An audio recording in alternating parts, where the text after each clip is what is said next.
Okay, so the cardiac cycle. So we're going to be looking at, I'm dividing the cardiac cycle into two different ways, right?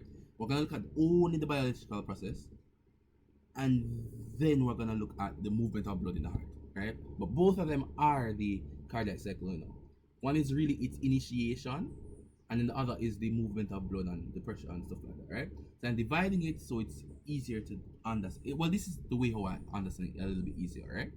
So we're going to take it into chunks. So the first impulses, right? So we know that the first impulses in the sinoatrial node, all right? So, well, we know that the sinoatrial node really, the cells in sinoatrial node serve as a pacemakers, right, for the heart, right? And these impulses are generated from the sinoatrial node, right, spontaneously due to the unique properties of the cardiac muscle cells, right, in this specialized region. So we're looking at the specialized cells of the sinoatrial node. The SA node is located at the right atrium near to the entrance of the superior vena cava, right? So we have that, the superior vena cava rather. It consists of specialized cardiac muscles called pacemaker cells or sinoatrial node cells, right? So looking at the automaticity of these cells, right? How are they automatic, right? So the pacemaker cells possess automaticity, meaning that they have the ability to spontaneously generate their own action potentials. So they don't need anything else, no. They don't need a response from the brain. When your brain dead, the heart still pumps. How? That is what we're looking at. How does it happen? Right? It has a specific property that allows for the depolarization and repolarization of themselves. So they spontaneously depolarize at regular intervals, initiating electrical impulses that trigger heart contractions. How so? This is through membrane potential, right?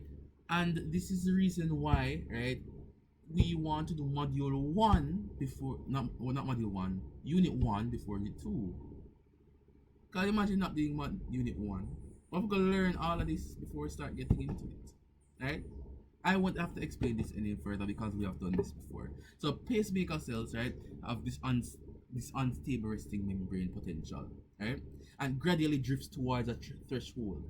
So it continuously drifts towards this threshold, right, as the cells slowly depolarize due to gradual influx of sodium and potassium ions, right?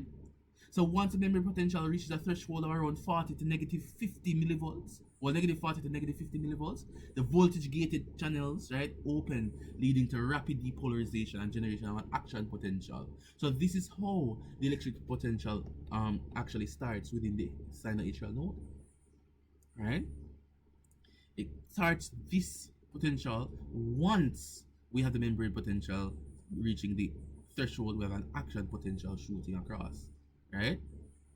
So the generation of the action potential, right, via the voltage gated channels, right, in the pacemaker cells.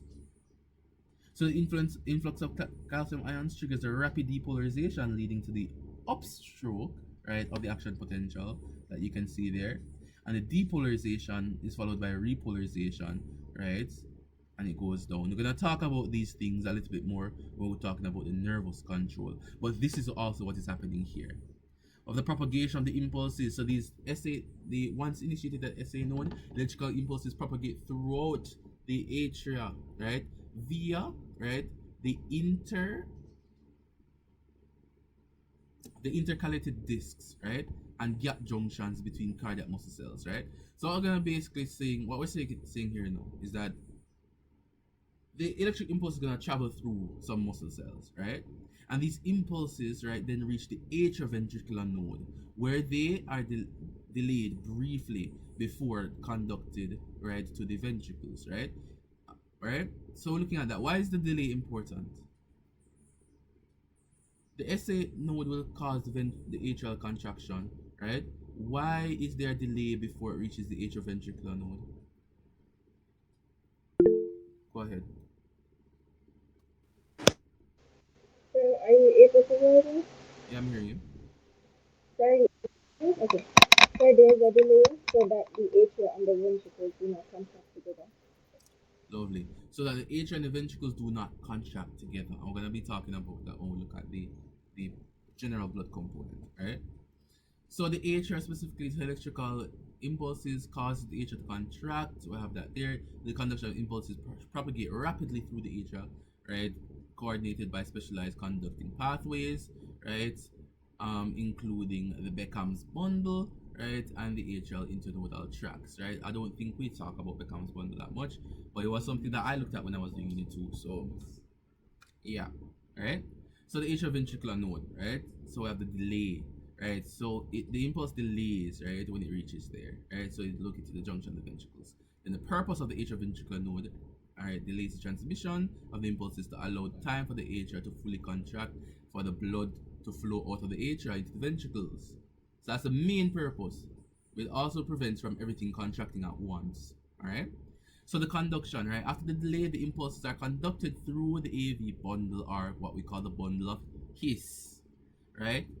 So through the bundle of His now. So the AV bundle or the bundle of His divides into the right and left branches and extends down, right? The interventricular septum, right? Through the apex of the heart. And then we have the Purkinje fibers. At the apex, the bundles branches and give rise to the Purkinje fibers, which spread throughout the ventricles, right? So the ventricles will contract due to these electrical impulses. So we have ventricular systole, right? So the contraction of the ventricles is synchronized, starting at the apex and spreading upward throughout the base of the heart, right? Conduction velocity now know the Purkinje fibers ensure rapid conduction of impulses, allowing for the coordinated and effective ventricular contraction. And then after that, now we have the repolarization now, right? The cardiac muscles undergo repolarization, returning to their resting potential, right? So repolarization of process is crucial for resetting the electrical potentials of the cells, preparing them for the next cycle of electrical impulses, right? So this is what's happening. So the impulse starts here at the SA node. Then it travels with a delay for around 0.1 seconds. There was a delay, right? At the AV node. Then it travels through here the bundle of His, right? The bundle of His, right? And the branches now at the apex of the heart. We know that this is the apex, right? Into Purkinje fibers, the P fibers, right? And we can see the GIF there at the side, looking at, well, the GIF there at the side, looking at how it really looks, right? So we have 1, 2, 3, 4, right? Looking at how it travels. Is everything okay thus far?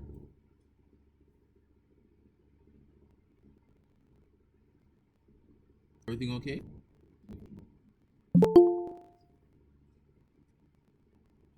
Alright.